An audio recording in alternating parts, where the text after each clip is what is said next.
Good morning, everyone. It is the 10 o'clock hour. It is Tuesday, March 22nd, 2022. The Board of Supervisors of the state of California is now meeting in regular session. The Board of Supervisors of the County of Del Norte and the governing body of all other special assessment and taxing districts for which said board so acts is now meeting in regular session. Only those items that indicate a specific time will be heard at the assigned time. All other items may be taken out of sequence to accommodate the public and staff availability. So at this time, Kylie, would you please take roll? Supervisor Howard. Present. Supervisor Starkey. Here. Supervisor Short. Here. Chair Hemmingson. Here. Now, if you'll all join me in a moment of reflection.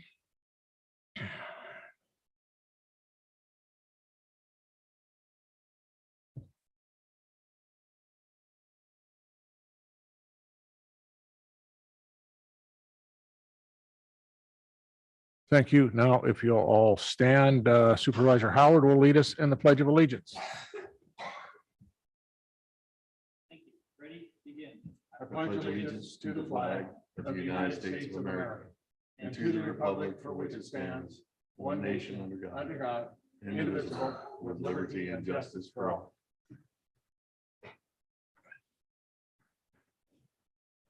Introduction of new employees.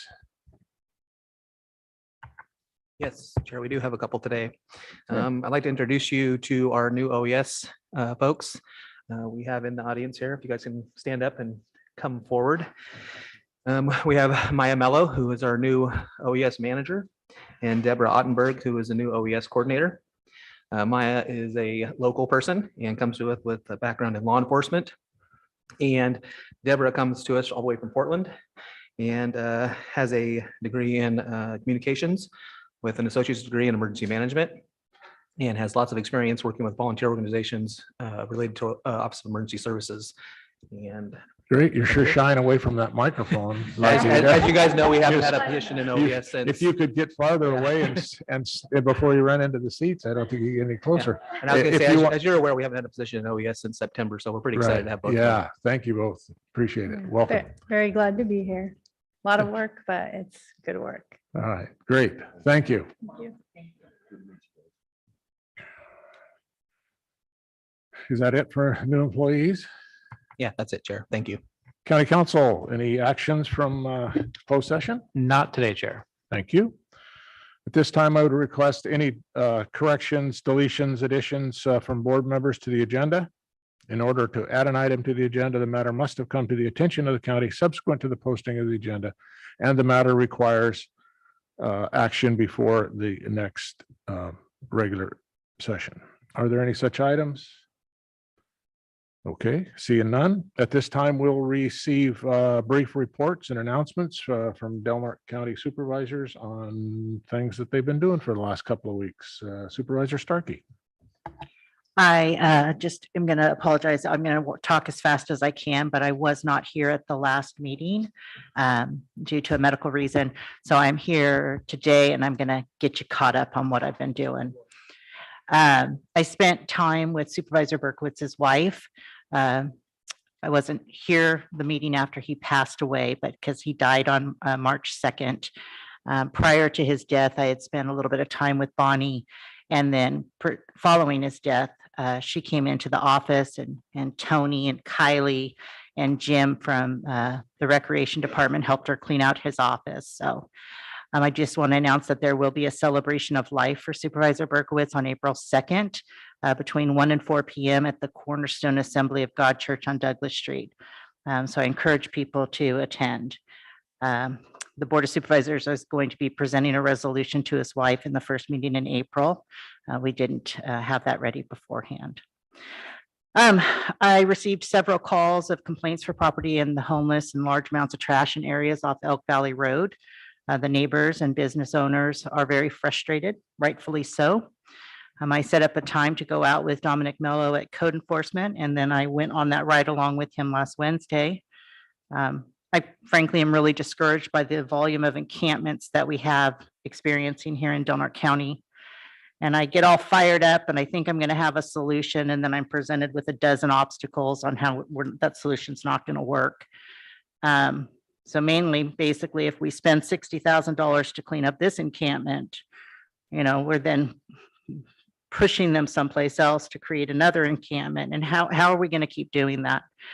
So I would like to, at some point, come up with a town hall and maybe not that any of us are going to come up with a solution that hasn't already been thought of, but at least if we make it as a community, then we can all be on the same page on how to move forward. So I'm still trying to come up with some ideas. I just am at a loss. So on more positive news, I met with Sutter Hospital Behavioral Health in our healthcare district. The purpose of that was more of a check-in. We've had a lot of increasing ER visits with our psychiatric patients. And I just wanted to check in to see how the three agencies are kind of working together to make sure that we are moving in the same direction. So it was good news. I learned that Cal MHSA and Sutter are working collaboratively with 7 counties. So it's Del Norte, Humboldt, Trinity Lake, Mendocino, Napa, and Sonoma. And they're determining whether or not we can create a psychiatric bed facility that is going to be utilized just by our 7 counties. And I think that's really a step in the right direction, because as of now, when we have psychiatric, we need people to go into beds where we're looking at Sacramento or Redding. And if we had a facility that was really just accessed and utilized by those counties, number one, it's going to be closer. And number two, it's going to open up a lot more bed space. Currently, there's a study that revealed that in those 7 counties, we're short 103 beds for acute care, 54 beds for subacute care, and 46 beds for residential psychiatric services. So it's very important that we proceed with this. Lake County apparently was gung ho and says, you can have this land, let's build it today. And so there is some movement there. I coordinated a sink donation from Mike and Myrna Finley. And while that doesn't seem like a big deal, I just am proud of the community when they come forward. The sink was initially intended to go to Animal Services, but Animal Services was able to find a way to get one of those industrial sinks. And so now this sink is going to go to Pikes Field Snack Bar, and just one more way our community works together. I got an update from Assemblymember Wood's office regarding upcoming legislation, and there's a lot of interesting legislation. This year is no different. The one that I'm pretty interested in is revisions to the Latterman-Petrus Short Act, which governs the way 5150s are handled. This is just going to clarify a lot. There's always some confusion with 72-hour holds. So I had a chance to speak with Assemblymember Wood's staff at the Chamber of Commerce dinner, Aaron Dunn. I reviewed the 990-page environmental impact statement for the Klamath Dam, and I am as ignorant today about it as I was when I started it. So just because I reviewed it doesn't mean I understand it. I attended and assisted with Senator McGuire's Winter Wow in Sonoma. I attended a portion of the 7-hour marathon school board meeting, which I found very interesting, again, showing our public is getting involved in issues that are important to them. I attended the Chamber of Commerce monthly meeting, and we received a presentation from the Smart Workforce and the Del Norte Unified School District regarding the E3 program, which is a summer program that provides experience, education, and employment to our teens. So they're going to be coming here in April and giving a presentation. And I really would like us to consider opening up some positions for them. If we preach that we want our youth to be returning back into this community, I think showing them what they're capable of is a step in the right direction. I attended the local behavioral health board meeting. One of the most important things that came out of that is that they were recently approved for participation in a suicide data collection, which is, it's a really morbid study.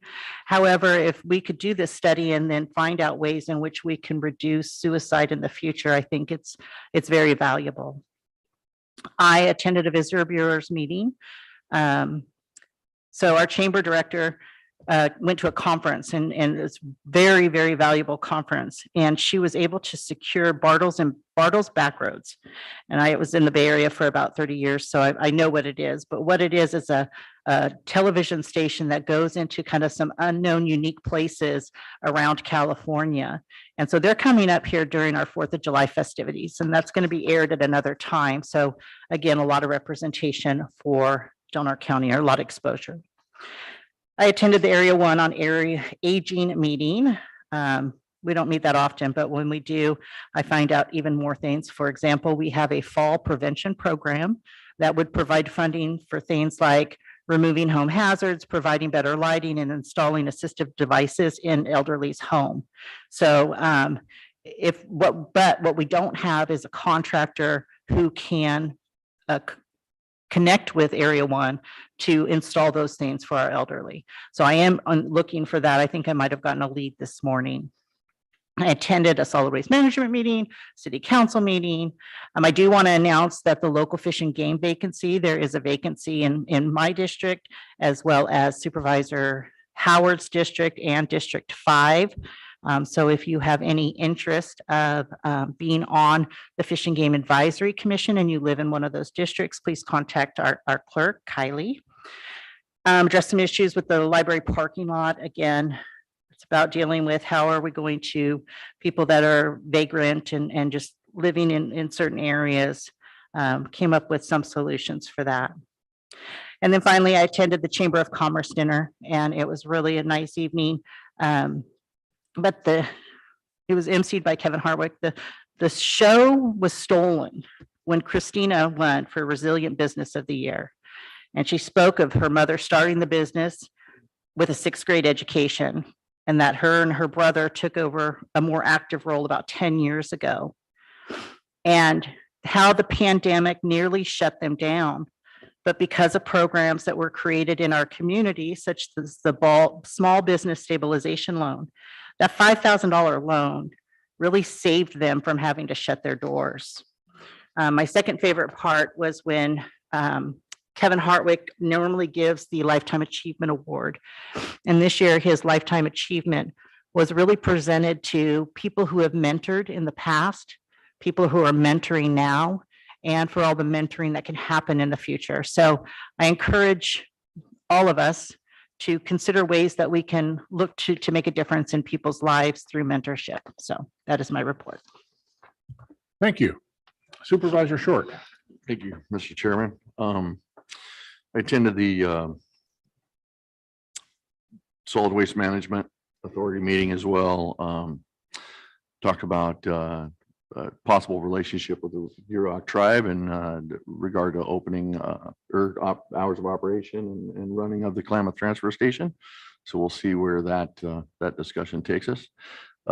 Also the free and clear event that went on in Klamath and also went on in Gasky on this past Sunday was a big success. Saw on Facebook where over 400 tires were brought in at Gasky. So that was a really good success there. Thank you to Caltrans for that funding stream for that event. I attended the North Coast DMS MAC and STEMI Advisory Committee meetings. I met with a constituent about expanding tourism opportunities in the area. Listened in on the school board meeting. I sat with our dispatcher at the sheriff's office for a few hours. Actually, 2 of our dispatchers. I sat through shift change, just finding out how things are going there. Listened in on the school board meeting. Listened in on the harbor board meeting. I met with Patty Adams, who's running for a county supervisor seat. It was good to be introduced to her. Attended a special tri-agency meeting. Listened in on the city council meeting. Still working on gathering information for the Del Norte ambulance request for EOA, getting various stakeholders together and looking forward to talking to them. Talked to a constituent about the Elk Valley Road travel corridor, and also had a constituent reach out about Del Norte ambulance and their EOA, and had a good discussion with him. And that is my report, Mr. Chairman. Thank you, sir. Supervisor Howard. Thank you, Mr. Chairman. I attended the North Coast Unified Air Quality Management meeting, still meeting via Zoom, but starting next month, we'll be back in person. Also attended a special meeting of the Tri-Agency Economic Development Authority with Supervisor Short. Specifically, our state legislature and our representatives are beginning to pay a great deal of attention to wind power resources being generated off our coast, and basically want to help advocate for whatever we could do, including help fund and sponsor feasibility studies to help move the projects along. So that was encouraging news, and I'd like to thank Wes and Brian for continuing to take an active role, active lead in helping to spearhead these projects without staff. Attended the North Deal meeting for Supervisor Hemmingson, who was at RCRC. Very informative this month. Worked on a few additions to your agenda, Jerry, that if you could continue to follow up on. I know Tamara will be, but some concerns about lighting in the Salmon Harbor RV area up there in the old ship ashore. Trying to get some response out of governments in the area, and well-lit areas off that Highway 101 corridor is a particular concern to residents of that area. They're hoping to start Dr. Fine Bridge replacement this summer. So 2022, late 22, maybe October, they'll get started. It's going to be a 4-year project. He should be fairly seamless. Fortunately, we won't see any major delays, but 4-year project to get Dr. Fine Bridge fixed. We should see a wrap in the Panther Creek, Hunter Creek Bridge replacement projects by the end of this year. That's the third stoplight before, if you're heading south, before you leave the county. And they're going to be starting, unfortunately, another project just north of Last Chance Grade on Damnation Creek to do some elevations there and bank the curves a little bit more, because there's been some water accumulating on the highway. And then the Cushing Creek, which is the newest stoplight on going up and over the hill. They've obviously awarded that contract. Work is beginning, but we're at least 1.5 years out from that project being completed. But lots of work going with Caltrans right now, and we'll stay absolutely in tune with it. Attended a water quality discussion with Randy Hooper and Heidi Kunstl and her staff at a request of the North Coast Regional Water Quality Control Board, where they wanted us to do additional work with potentially sampling domestic wells. Obviously, in the community development department, we don't have a lot of capacity to do so.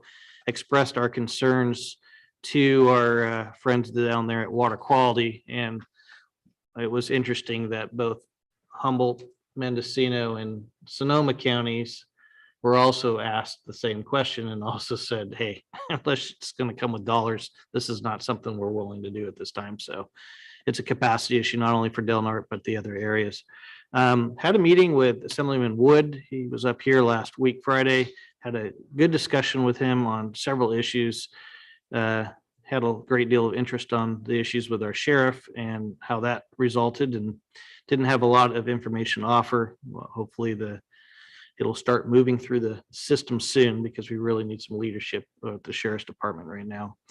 Had a meeting that was organized by Mike Thompson and participated in by Congressman Huffman and Congressman Doug LaMalfa and Congresswoman Anna Oso, who represents Santa Cruz County, specifically about our public lands and our force. And it was extremely important meeting. It took several hours, and it was just for really the counties most recently affected by fire. So the ones in Doug LaMalfa's district, essentially stretching all the way from the Oregon border down the I-5 corridor, all the way down to Yuba County, Chico area, Paradise Fire. Napa obviously is where Congressman Mike Thompson represents, and then Anna Oso in Santa Cruz, the big fires down there this last year. And of course, our neck of the woods with the huge fires in Humboldt and Trinity County. But putting Randy Moore, who's the newest person to be appointed up there in the Forest Service, and finding mechanisms and ways that we could get some of these roadblocks out of the way under NEPA and allow us some more aggressive approaches to fuel management in our forest.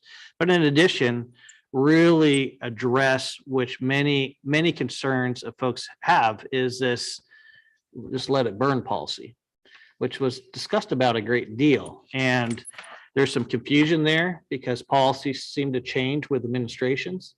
But in this current administration, Randy did not have a let it burn policy approach, which I was super happy to hear.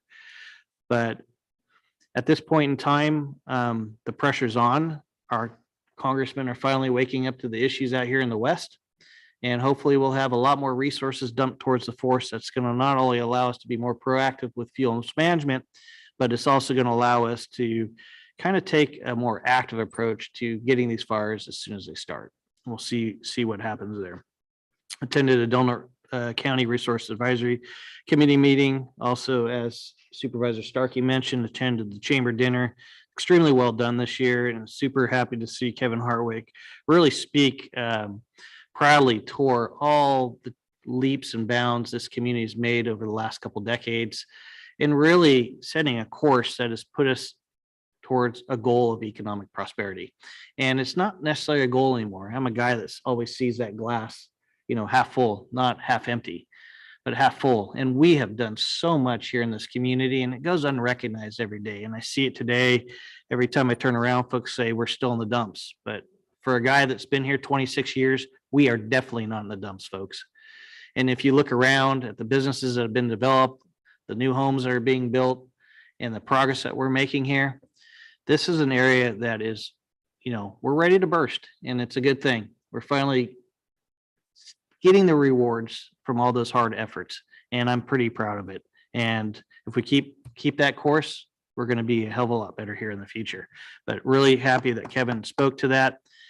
And then also really working now towards moving on some insurance meetings up in our Hiuchi, Gasky, and Smith River areas for folks that are being impacted by major increases in our premiums or being dropped completely from their insurances for being adjacent to public lands. And hoping to get the insurance commissioner up here soon, either via Zoom or in person, to have this conversation with our community and how they could react appropriately. And with that, Chair, all yours. Thank you.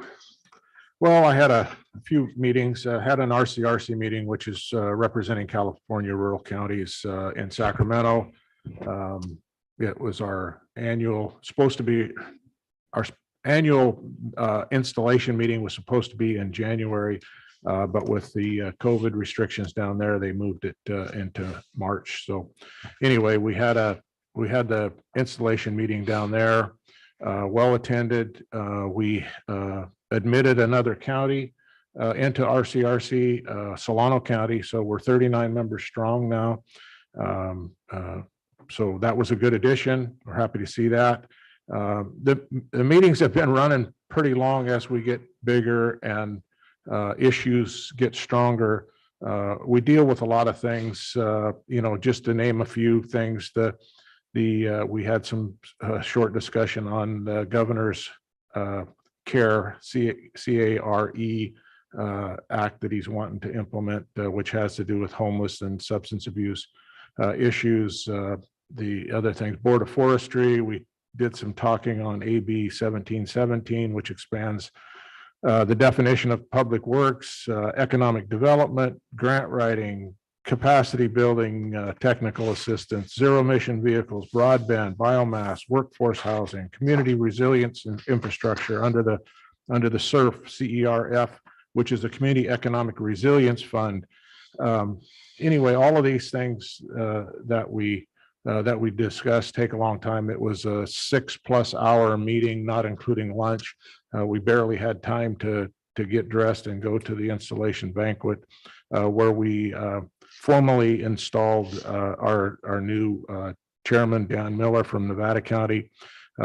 First vice chair is Doug Teeter from Butte County, and Chris Lopez from Monterey is our second vice chair. So it was nice to get together. That's usually well attended by a lot of different agencies, and we get to mill around with them quite a little bit. So it's all good. Also had a whale working group meeting and under the RAMP, the Risk Assessment Management Plan. That was pretty benign. There wasn't much going on there. I got interviewed by Allison Hanner from Cal OES and a little video that she did on which I happened to be the star. No, I'm just kidding. I am in. But anyways, surviving a tsunami since I was here for the 64 tsunami. She wanted to interview me and along with the other tsunamis that we've had that tore up our harbor pretty good. That was for the 2022 tsunami preparedness month. They're putting on quite a display. I did agenda review, had a Border Coast Regional Airport Authority special meeting. I also went out with Dominic Mello, code enforcement, and went through some of these little cities, I'm calling them because they're almost like communities. They're not very well built and don't have much for infrastructure. And they're not in very nice they don't make a very nice look on our community, and they're usually fairly well hidden. But where we were at, which is kind of on the south, well, Elk Valley area and Temple Street area, and some of those areas in there where these people are relatively hidden, although now they're kind of coming out more into the open where you can actually drive by and see what's going on. And it's creates such a mess. I know the Elk Valley area here a number of years ago, we had it was over $500,000 cleanup out there and cleaned up a whole lot of it. And now it's, virtually back to where it was before. So we can keep sticking money into these things and keep cleaning them up, but they just keep filtering back. It's not very pretty. I also had a phone conversation with Garrett Sharp, who is the only person running for sheriff. Scott. Did I say Sharp? Yeah. I'm sorry, Scott. Garrett Scott. I don't know why I got Garrett Sharp. I even wrote it down Sharp the first time and changed it to Scott. But anyway, had a meeting with Garrett Scott over the phone and just wanted to pick his brain a little bit about the kind of ideas that maybe looking forward to what he'd like to see and see if we couldn't do some of those things, see if we couldn't move things forward a little bit. So hopefully we'll get to do some of those things and we'll end up with some changes over there that I think maybe need to happen. Okay, so we are into I think we have a 10:25 timed item, which will be our public comment period, and it is. So I'm going to open it up for public comment. Members of the public may address the board on matters which are within the jurisdiction of the board. If you're addressing the board regarding a matter listed on the agenda, you may be asked to hold your comments until the board takes up that matter, and we will limit your comments to 3 minutes. Is there any public comment?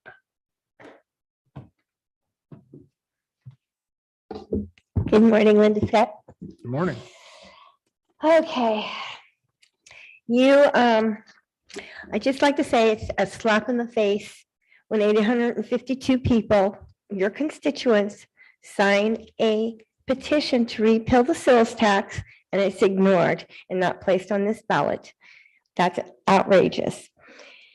You forget that you work for the people and not your own self-serving agendas. Now, nobody ever said that cops don't deserve a viable wage. But when I look on the Transparent California and see that the lowest paid cop is $105,000 and Mr. Schneck over here, $222,000, that's including PERS and medical benefits and probably overtime too. But if you can't live on that, there's something very wrong. I have not seen anyone discuss incentives to bring business into Delaware County, especially during a time when people are exiting from major cities. All I hear about is the issues we have with this department, this planning department or economic department that shuts down businesses over petty things instead of trying to work through it. That's outrageous. How are we going to get people to come here if they keep getting shut down? And Mr. Howard, Joe Biden says America has been built back better. And you say we are not in the dumps. But you don't have to look any further than downtown area with no businesses in the buildings. And if people come to try to start a business, they're shut down. So I don't know. I don't see what Mr. Biden is saying, and I don't see what you are saying when it comes to things like that. Two of you have been on the board long enough and have done nothing to promote businesses here. So, I mean, the proof is in the pudding. All you got to do is drive downtown and see empty buildings. Economic blight. Thank you very much for your time. Thank you. Is there any other public comment? Chair, I don't have any online. Okay, thank you. With that, since there is no other public comment, we'll move on to the consent agenda. I'll move to approve the consent agenda. Second. I have a motion and a second to approve the consent agenda. Is there any public comment on a consent agenda items only? Chair, I have none online. Thank you. Seeing no public comment, then we'll bring it back to the board. Any discussions? Kylie, would you please poll the vote? Supervisor Howard, Yes. Supervisor Short, Yes. Supervisor Starkey, Yes. Chair Hemmingson. Yes. And with that consent agenda, there was a couple of proclamations in there, and Supervisor Starkey has a proclamation declaring April 2022 as Child Abuse Prevention Month. Would you please I read do, that? and are we presenting it to someone today? Okay, great. I'll go ahead and read it and then I'll bring the document to you. It's a proclamation designating April 2022 as Child Abuse Prevention Month. Whereas the Del Norte County Board of Supervisors recognizes that every moment of a child's life is an opportunity to learn, and that the quality of these experiences may determine whether a child succeeds in school or in life, and that all children need caring and loving adults in their lives. And whereas the county acknowledges that our children are our greatest resource, and that our future will be determined by their innovative talents, ideas, and leadership. And whereas the role of our people is to accept the responsibility of ensuring that every child experiences an environment at home, at childcare, and at school that will promote the best possible development. And whereas all communities have the responsibility of offering parents the education, support, and skills needed to provide healthy, safe, and nurturing homes for their children. Now therefore be it resolved that the Del Norte County Board of Supervisors hereby proclaims the month of April 2022 as Child Abuse Prevention Month, and urges the community to support the efforts of the Del Norte Child Care Abuse Prevention Council. It's a long one. First 5 Del Norte Children and Families Commission, Del Norte Child Care Council, Del Norte Juvenile Court, Casa of Del Norte, Del Norte County Health and Human Services, licensed foster home cares, public and private agencies, and programs advocating for children in Crescent City, and parents who already provide a safe, loving, and nurturing environment to their children, free of any outside intervention. Passed and adopted on this 22nd day of March, 2022.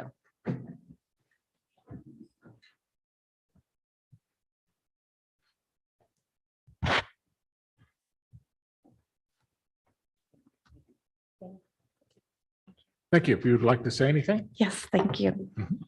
I want to thank all the supervisors for acknowledging April as the Child Abuse Prevention Month. I have been with the council for 10 years, and the month of April has a very dear place in my heart because we have the community involved. Last year, we did the pinwheels, and the year before. We've done other community involvements. We have the memorial flag raising ceremony, candlelight vigil, April 1st. And this year, we're going to have it at the Family Resource Center of the Redwoods at 5:30 on Friday the 1st. And I would like to invite all of you to come and attend. And the city explorers will be presenting the flag. We do have 27 schools and businesses throughout our county that will be flying the flag in the month of April. So everybody can remember and be aware of how important it is. I have a little bit about it is during the month of April, we recognize National Child Abuse Prevention and the importance of communities working together to help families and thrive to prevent child maltreatment. Throughout the year, communities are encouraged to increase awareness about child and family well-being and work together to implement effective strategies. So before I go, I'd like to invite anyone to participate in the Child Abuse Prevention Council. Right now, we still are meeting on Zoom the first Wednesday of the month at 12:30. If you're interested, our chair this year is Jennifer Dutton from the Department of Health and Human Services. You can email her and she would gladly send you a link. Thank you so much. Great. Thank you. Appreciate it.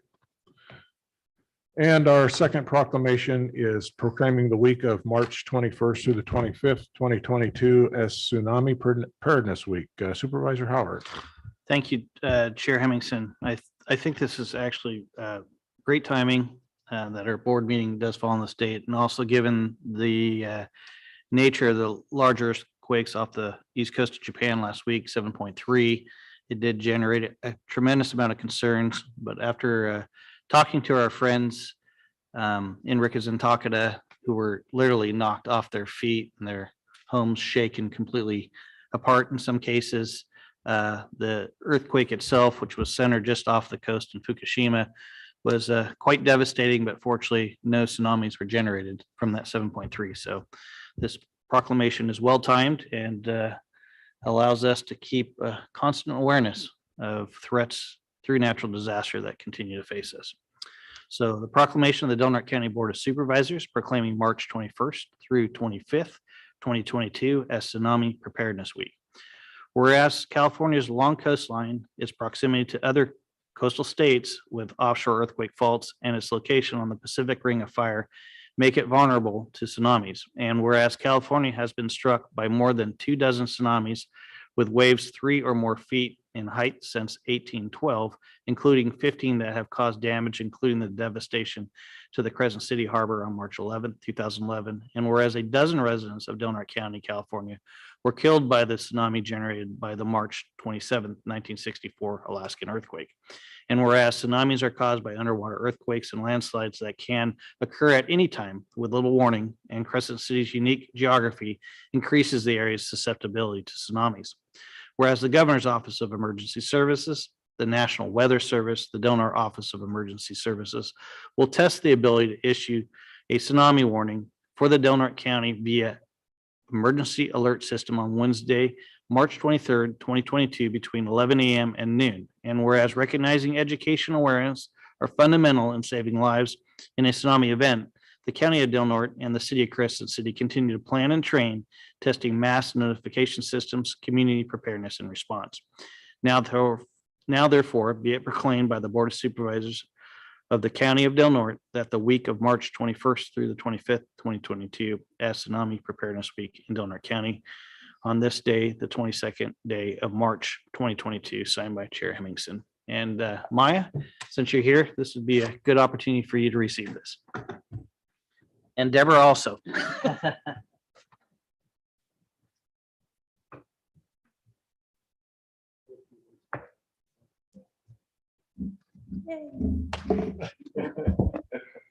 There you are. Get to be back at that microphone again. That's okay. So this proclamation was one of the very first things that I completed after taking the job. It's important to me because I was born and raised in this community, worked with the police department here through the 2011 tsunami, and saw how much it impacted people in our community. So having this week proclaimed Tsunami Preparedness Week is very important. I also wanted to touch on the fact that going forward, one of my goals is to get that education piece to our community members so that they're better prepared. That takes some of the weight off of responders and the county and the city to be able to do that for people. So that's going to be one of my short, medium, and long-term goals as emergency manager. Say And- anything, Deborah? And tomorrow, do we have a test? So, oh, go ahead. I'll tell you about the test. How's that? Thank you. The National Weather Service will test the tsunami sirens and the tsunami warning communications system tomorrow between the hours of 11 and noon. So you may hear tsunami sirens, NOAA weather or NOAA alerts over weather radios, Civil Air Patrol flyover announcements near the coast. And we will also be sending a community alert out for those who are registered. Will that come through Everbridge? It will, an Everbridge alert, yes. That'll be a good test of the system. We had Yes, some issues with indeed. it last time. And do we still do a test once a month? Or did we stop doing that? Right. Right. Yeah. And are you looking for feedback if that Everbridge system doesn't work? Are you wanting feedback from the community on that? Yes, thank you for asking. There will be a response section on that alert where you can press, yes, I received the alert. And that will stop the alerts from continuing to come. They will continue to come unless you respond. So that'll encourage people to reply to those alerts and let us know that yes, indeed, they received them. So. Great. Thank you. Thank you so much. Welcome aboard. Yes, again, welcome again. Thank you. Okay, moving on to general government. We have item number 18, approve the Delmart Solid Waste Management Authority Ordinance 2022-01, establishing regulations on authority owned or managed properties as introduced by its governing board on February 15th, 2022, as requested by the Director of Solid Waste, and he is Move to approve. okay. I did have some questions about this on, I guess for county councils. Do we not have regulations that do most of everything that they've got? Well, most of what the ordinance does is already in the penal code. Yeah, This would give them the ability to enforce in case law enforcement can't. We don't really have specific county ordinances that do the same. We did discuss having a county ordinance that would take the place of this, but they didn't want to wait okay. for that to happen. I was just curious. It looked to me when I was reading through it that a lot of the stuff was kind of redundant, like it would already be covered someplace. And Yeah, we don't have a kind of a countywide, government facilities trespassing ordinance, but maybe one would help. It would just have to be a thoughtful ordinance with all the homelessness issues in the city of Boise stuff. We got to let them be somewhere. right. So Okay, thank you. Okay, I will second. I have a motion and a second. Any public comment? Seeing no public comment, then we'll bring it back to the board. And Kylie, would you poll the vote, please? Supervisor Howard, Yes. Supervisor Starkey, Yes. Supervisor Short, Yes. Chair Hemmingson. Yes. Okay, item number 19 is to approve and adopt an ordinance creating and adding chapter 7.18, the organic waste disposal reduction to the county, Delmart County Code. And ordinance, and number 2, an ordinance adopting the California Residential Code, Fire Code, and Green Building Code. And 3, an MOU between the county and the city, the county, city, and the Delmart Solid Waste Management Authority related to the implementation of SB, our wonderful SB 1383. I'm looking for a motion. So moved. Got a motion? 3. I'll second it, but I'd have some comments. Yeah, and I have some questions, but Okay, I have a motion and a second. Or is there any public comment? Kylie, you got anything? Nothing? Okay, Supervisor Starkey? So this will be for Mr. Hooper. I just want to make sure that I know that this has not come before the Solid Waste Management Board yet, but my comments first and then my question is, this has been in the making since 2016. And Ted Ward, the director at Solid Waste Management Authority, was our Paul Revere saying, you know, SB 1383 is coming, SB 1383 is coming. And it wasn't until you got here that we actually got some movement on this. So first of all, thank you. This is a lot of hard work and a lot of collaboration. So my question is that has all the jurisdictions in your meetings agreed? Like if we approve this today, are we going to then get hang up at the city? They might have had it on last night. I didn't watch their meeting last night. And then when it comes to the Solid Waste Management Authority Board, which I don't believe it has yet, and if it has, I apologize. Okay. So when you were talking, all of you guys sat down and said, this is going to work for all of us. Yes, Okay. is the short answer. Yeah. There was a ton of collaboration for all the parties involved. Really, you know, the intention, I think, of the county so many years ago in forming the JPA was to really deal with these sorts of issues. And that was kind of the idea going into the conversations with the city and with the JPA. But it was really clear through the course of those conversations that there were some things that the JPA just couldn't do. For example, they don't have building inspectors that can go to building sites and do inspections on whether, you know, certain waste materials are being, you know, processed correctly, whereas we have inspectors that can go at least check the boxes and confirm that. There's other things that the Solid Waste Authority couldn't do on our behalf. For example, procurement. So they wouldn't be in a position to procure products that would be, you know, certified compliant with SB 1383 on behalf of the county. Those are things that we have to do. There's other pieces that clearly do kind of fall within their wheelhouse. Outreach, education, working with the community on making sure the community understands that this is something that is now law. It went into effect January 1st. So they're in a very good position with their, you know, previous education in the community on other solid waste recycling matters to be able to do that for us. So through the course of those conversations, the MOU, I think, accurately captures the spirit of, you know, where we felt everything should land. The city did pass their ordinance last night, so that's in place. They took a little more elaborate approach to the ordinance than we did. We really tried to keep it as simple for the citizens of Delaware County as we could. We started with a very, very extensive ordinance, and through coordination with the participants in all those conversations and with the assistance of the county council, I think we were able to end up with an ordinance that really is the least painful we can make it for people, because there's no way around it. This is a big deal for California.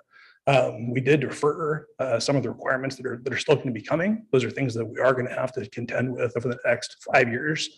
As I indicated in your board report, one of the ideas that I really want to stress and pursue would be legislative remedies to this. We need to get serious with our delegation on whether this is a good idea for rural communities that just don't have the capacity to take this on. Right. So that'll be part of your ledge platform that'll be introduced in the next couple of weeks. And those conversations have already happened to some degree with Senator Wood and Assemblyman Senator Wood and Mr. McGuire. It's Senator McGuire and It's all good. Assembly Member Wood. Yes. They don't There's a lot watch, going so on. you're okay. So anyway, the groundwork for those conversations has been laid. I think there's some reception to the idea. It is going to be difficult because it is one of those one size fits all things. Yep. In its current form. But our idea is to, you know, at least take some time, be thoughtful with what we can do to address some of the bigger issues that exist for rural communities. Yeah, I've been really watching, you know, Sacramento and the areas that are having to roll out all of it. And we did get that exemption for some of it. So that's another thing for us to kind of communicate to our community, is that we're not completely there yet. So as far as the waste matter and the separate container for that, this SB 1383 was my very first introduction to what did I get myself into on this job? And it's a beast. And you have really, really worked to help us slay that. It's still a beast, but you're working toward that.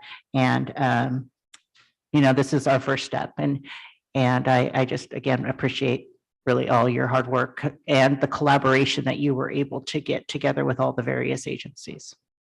Appreciate that. Supervisor Howard? Thank you, Chair.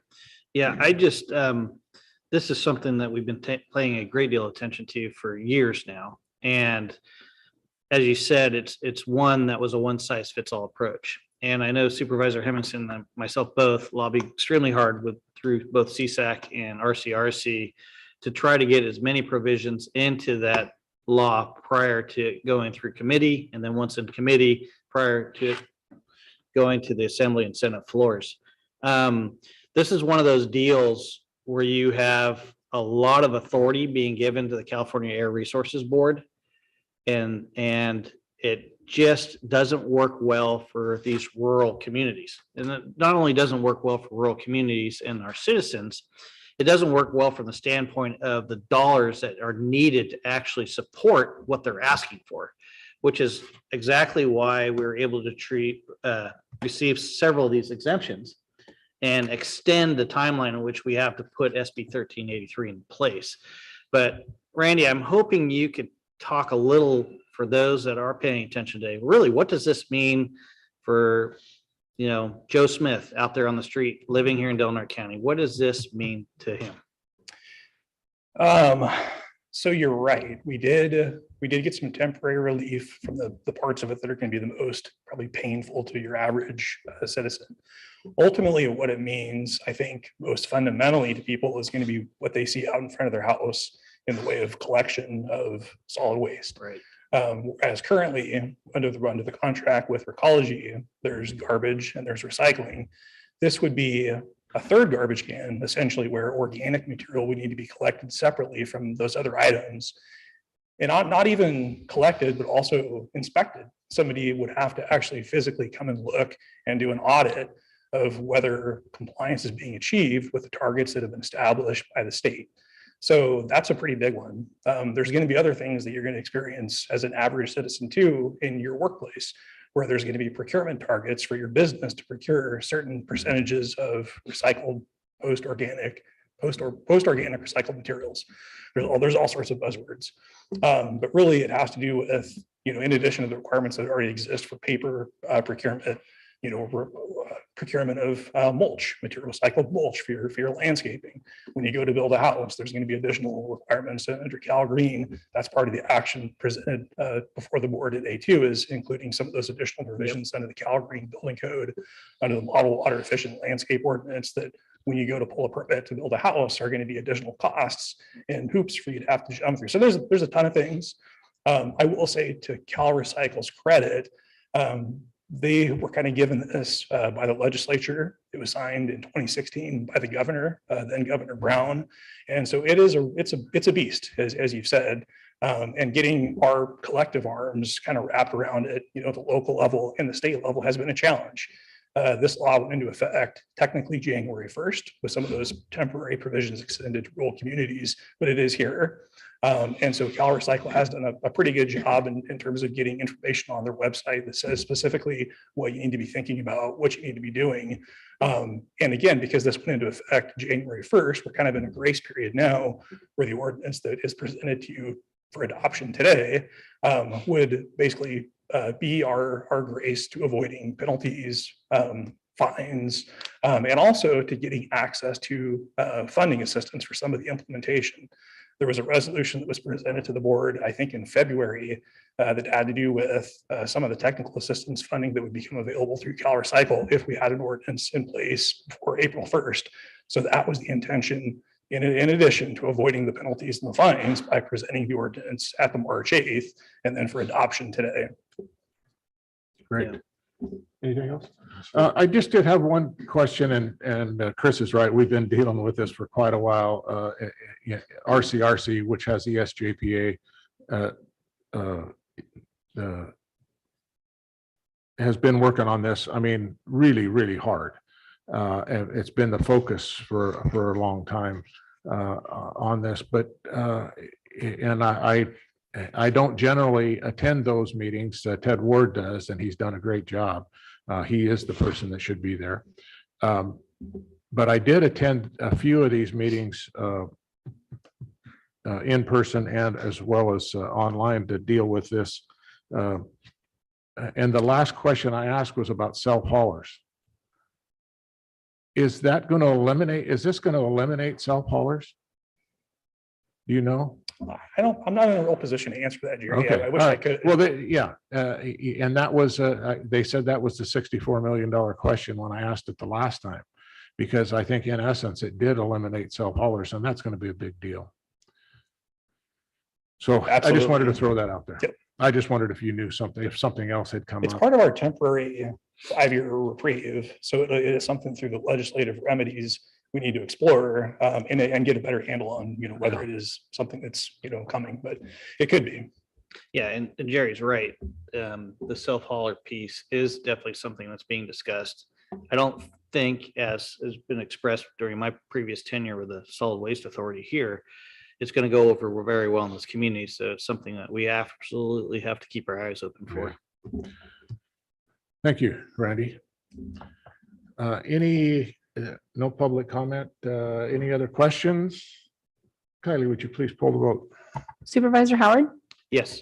Supervisor Starkey, Yes. Supervisor Short, Yes. Chair Hemmingson. Yes.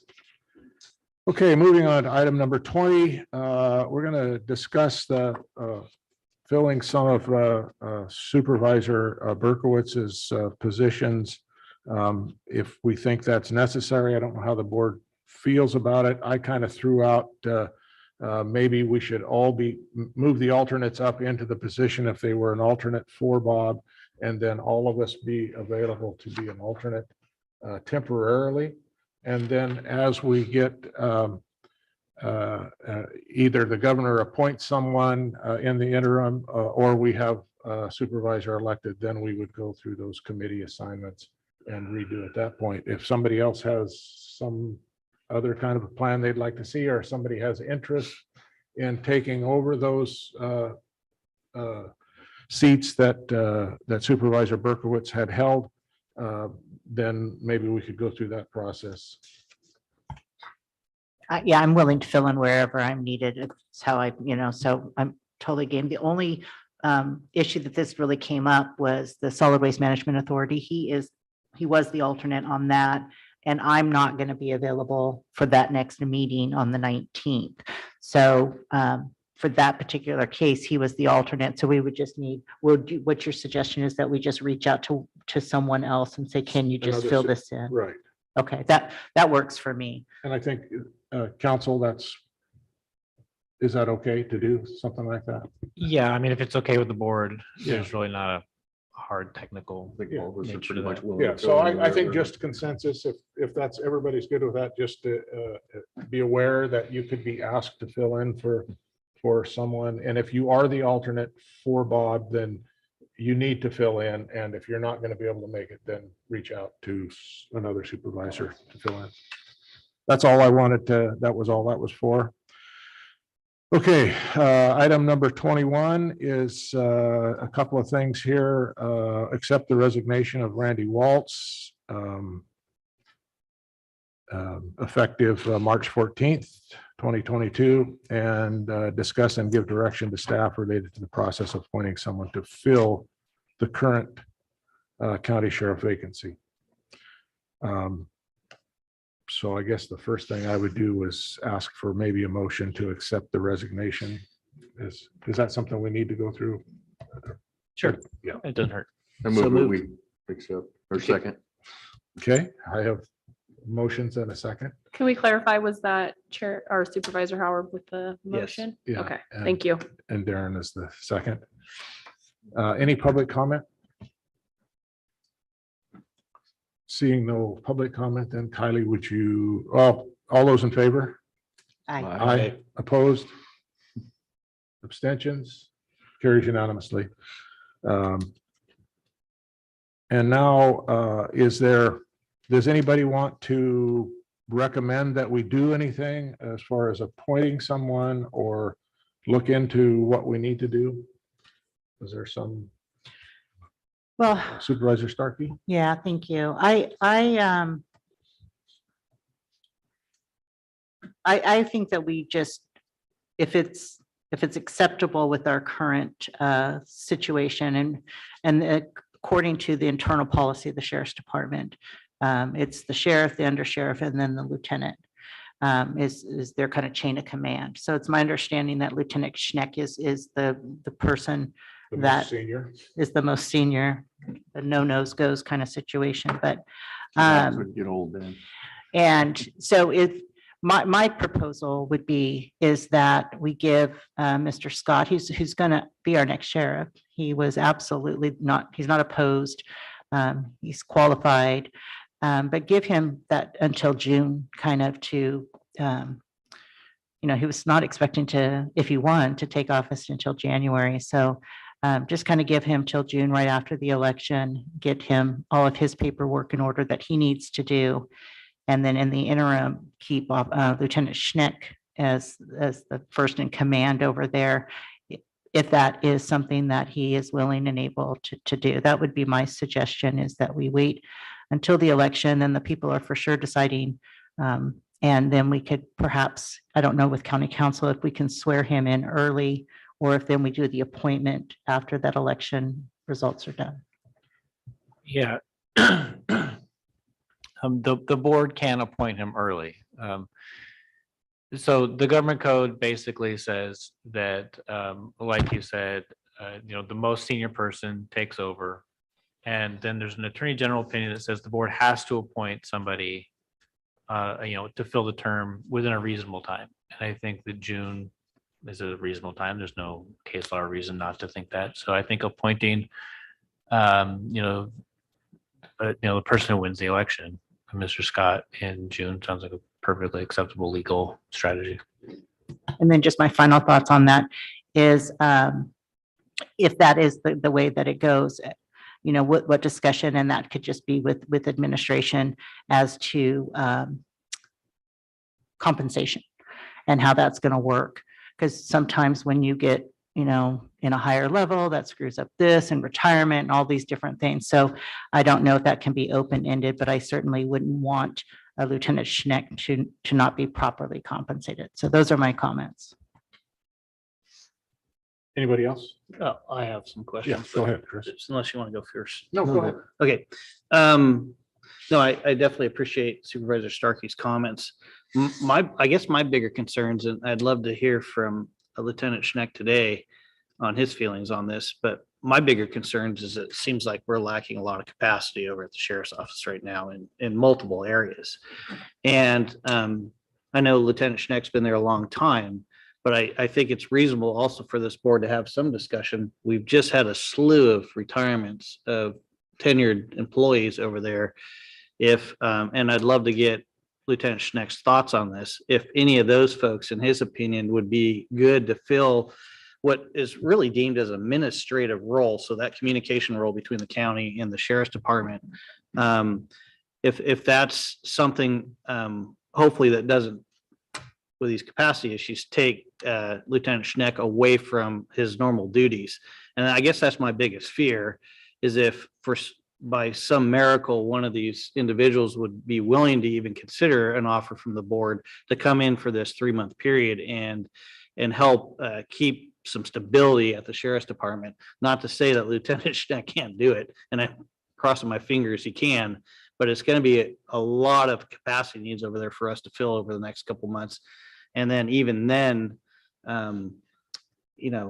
Garrett's going to come in over there and he's going to be faced with a learning curve, which if we surround him with a lot of love from this board, from our county council's office, from our CAO's office, and whatever departments like maintenance that have access and constant dealings with them day in and day out, to give that sheriff's department as much success to succeed as possible. But, I really want to hear from Lieutenant Schneck today on his thoughts on this going forward, in particular, especially on the administrative end, which There's going to be a lot of communication between this office and the sheriff's office.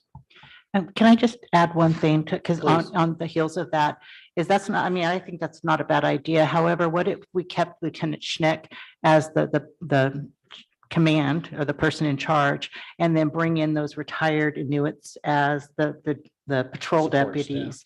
So, I mean, that's, I mean, on the heels of what you're saying, so that we aren't taking away from the patrol, but we're kind of flipping your suggestion. So sure. I just wanted to Yeah. put that out and before he just love spoke. to hear from the lieutenant. Yeah. I was just Supervisor Short? thinking that I believe there's a 3-year time period to keep your PCA 32 in effect after leaving. Is that, yeah, Dan's nodding his head over there. So. Gesundheit, what's a I think PCA 32? It's your ability to be a peace officer. Okay. So that may not work is my thought, but Okay. Dan, you're certainly free to come up here and give your opinion on that if you'd like. Yeah, thank you. And I'm just going to say a couple of things, and I don't disagree with Supervisor Starkey to a certain degree. And I think we should put our support behind Lieutenant Schneck and allow him to do the duties and keep things moving forward as our policy states. And I think we are all in support of that. And I would like to hear your comments on what you think could, should, and maybe will happen. But I've got another thought with Garrett Scott. Sharp goes back a long ways. Anyway, that's a whole different story. But anyway, I'm not opposed to appointing him early if he's willing to do so. And I don't know how that fits into what you think, and I'd like to know that also. So please. So first off, I am willing to take that role for a temporary time. My duty is to the citizens of Del Norte County and to that department, and also the board, and I'll do whatever it takes to keep the department running, and then also make for a smooth transition for when Garrett comes into office. I support him coming into office, and like I said, I want to make it a smooth transition for him. We have staffing crises over there right now, but also internally, the department's pretty fragile. And I've reached out to some of our retirees, and they are willing to come back and help out in a limited capacity, but taking on the responsibility that I'd be taking on, they're not interested in. Okay. But they are willing to help out in other ways, which is needed. Awesome. So, and as far as the 832, it expires after 3 years. So you would not be opposed to us appointing Garrett early? I would not be, no. Okay. If that's something that he wanted. If not, then Right. Understandable. Yeah. whatever the needs of the department are or the county are. Right. Well, appreciate you stepping up, and I'm hoping that you have our full support. I know you have mine. Really hope you can keep things at a level where when Garrett does come in, he can take over and move things along, move things forward. I believe he can. Yep. Great. Yeah, and I appreciate you recognizing the capacity issues over there and the challenges which you're ultimately going to face stepping into this. And I can be fully supportive of that. I just want to make sure that the lines of communication are kept open to the board, kept open with our CAO's office, so we can ensure that we're giving you as much support as you need to keep this functioning, not only until Garrett arrives, but in addition after. Yes. And that transition is seamless, like you mentioned. So really appreciate you stepping into the role. Thank you. Great. Anybody got anything else? Kind of on another note, I was just thinking, how dare you work at the sheriff's department when there was nobody else to work and in service to the people of this county. Your name has been thrown out there a few times, kind of demonizing you for doing the work that you do. And I want to apologize for that on behalf of the people who are doing it. But I want to thank you for working in the capacity that you are. We as public employees, we realize that people are going to know, what our salaries are. It's a little disheartening. It's sometimes, but for somebody to say, Lieutenant Sneck made this amount of money. Oh, and it might have included some overtime in there. Is completely disingenuous.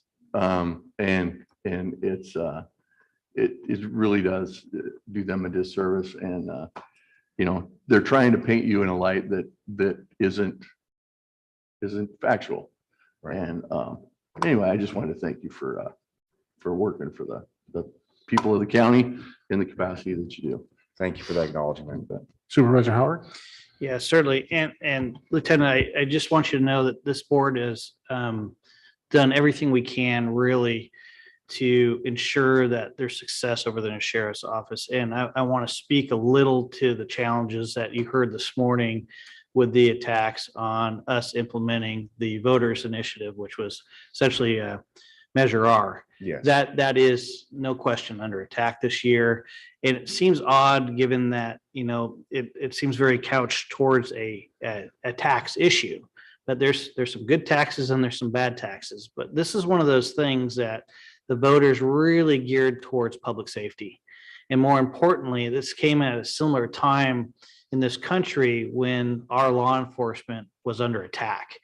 And I remember having the conversations here on this dais with the previous board that said, we need to do everything we can to support our public safety personnel, everything. And fortunately for us, there was an initiative that went on the ballot that the voters approved, and we did exactly what we said we were going to do. Stop the revolving door at our sheriff's department. My biggest fear, Lieutenant, and you could maybe help reflect on some of these thoughts and confirm them or not, is that if in November, when the voters decide on Measure R, you mentioned morale today. I really want to hear from you what that means, because as the board has outlined in their agreement, if Measure R goes away, so does everything that we've put towards that public safety contracts with those officers. I want to hear from you, really. Do they know that? And what does that mean to them? Yes, they do know that. And also there's 3 deputies right off the top of my head I can think of that will be seeking employment elsewhere. And unfortunately, they're not locals and they're transplants, but they've, dedicated themselves to work here and stay here. But that's a huge hit for them. And if that ends up getting repealed, then we'll lose them. If that happens, I'll have no choice, but we're gonna have to shut down shifts. We won't be able to have 24-hour coverage anymore. We're on the verge of that anyways. I'm trying everything I can do to keep the lights on, 24 hours a day, but realistically, that's something that is on the horizon. The police department just got that $10,000 retention or recruitment incentive. I know I grew up in Reading, so my dad's retired from Reading Police Department, but Reading Police Department just got a $40,000 recruitment incentive. And how do we compete with that? I'm not saying that, do my guys deserve 40,000? Absolutely they do, but I know it's unrealistic. But we need to look at not only a recruitment incentive, but a retention incentive, because we've got some dedicated deputies there and correctional officers and dispatchers and everybody that have stuck it out through, thick and thicker, and I don't know what we're in right now, but they're very dedicated to this community and to our department. And, we owe it to them to keep them here and keep them from going elsewhere. Humboldt County, I think they're at $10,000, $15,000, no, $10,000 for correctional officers, $15,000, I believe, for deputies. And right after we negotiated for the pay increase with Major R. Humboldt County gets like a 23% pay increase. And again, I know we're not Humboldt County, but between Brookings and Humboldt, they're bleeding us dry. Just a couple final thoughts from me anyway, is that I agree with what Supervisor Howard said, is that please make sure you communicate with the board. You're getting kind of thrown into a lot of different levels that you probably weren't expecting. And I'll speak on behalf of Chief Raymond, but there's people out there that can help you with certain things, that with budgets and different things. And our administrative office is great for that, but we're not going to know how to help you unless you let us know. I do see this a collaboration that will exist because I have faith in our probation department and our administration. So just please make sure you communicate those needs however you can to make sure that we're providing you that help. Thank you. Great, thanks. I know you weren't probably expecting to speak, but No, I was appreciate you. Appreciate you stepping up in two ways. Appreciate you stepping up just to reflect with us and also stepping up to the job. Really appreciate it. Thank you so much. Thank you. Is there any public comment on this item? Chair, I have none online. Okay, thank you. Okay, Chair. If the board direction is going to be to wait for appointment until the election results are available in June, then I would like some direction for the board to give me to negotiate with Lieutenant Schneck for compensation. As Supervisor Starkey mentioned earlier, he's right now at the lieutenant level, but the vacancy of the sheriff and the under sheriff, I'd like to meet with him and be able to work out a compensation package with him. I would hate to be constrained to that, to waiting until the election is over. If Mr. Scott is available and willing to step in, I think it would be a help on two ends. That would allow Lieutenant Schneck to do his regular duties and for Garrett to take over.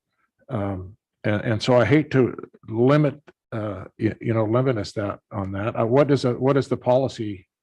Well, it can be from the term of now when he accepts these responsibilities to when you appoint somebody. So it doesn't have to be June. It could be next month if the board decides to appoint somebody. Yeah, I don't know if he wants in the to, interim, I'd like to. I don't know if he wants to cut his pay down to what the sheriff's making is all. That would be part of the, that would be part of the conversation. Yeah, so. Yes, not only pay, I'm but. just saying, I don't.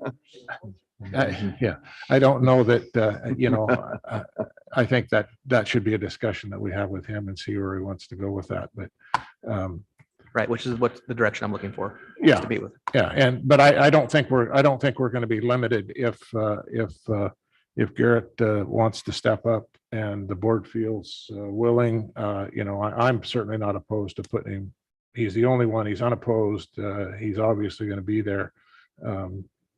So I'm not opposed to appointing him early if it comes to that. So I just think that should be the terms of whatever you're negotiating. Anybody feel differently? Yeah, I think you're right on. As long as he is compensated in the needs. Yeah. Cool. Good enough for you, Neil? Thanks. Okay, let's move on to budget transfers, please. We have several because we couldn't do any at the last meeting because we didn't have enough people here. I'm looking for a motion. I'll go ahead and I move we approve budget transfer number 02-05 in the amount of $289,385. And also 02-06 in the amount of $21,250. 02-07 in the amount of $148,000. 02-08 in the amount of $355,000. 03-01 in the amount of $12,000. 03-04 in the amount of $12,700. 03-07 in the amount of $16,200. 03-08 in the amount of $400,000. And 03-09 in the amount of $29,700. Okay, I have a motion and a second. Any public comment on budget transfers? I have a question when that comes back. Seeing no public comment, I'll bring it back to the board. Supervisor Howard.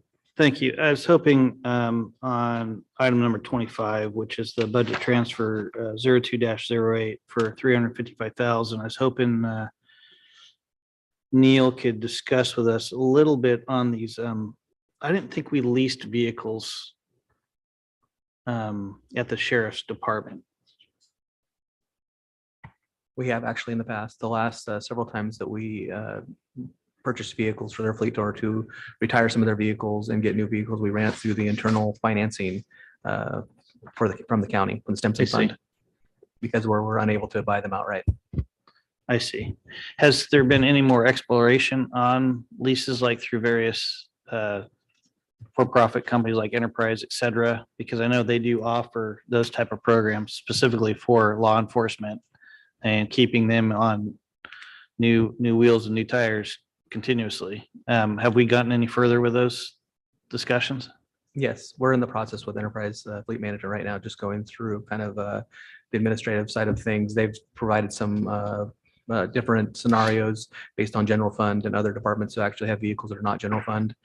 With the turnover of the Health and Human Services Director, it was kind of a little put on hold because they're one of our biggest departments. Sure. And actually could use this program the most.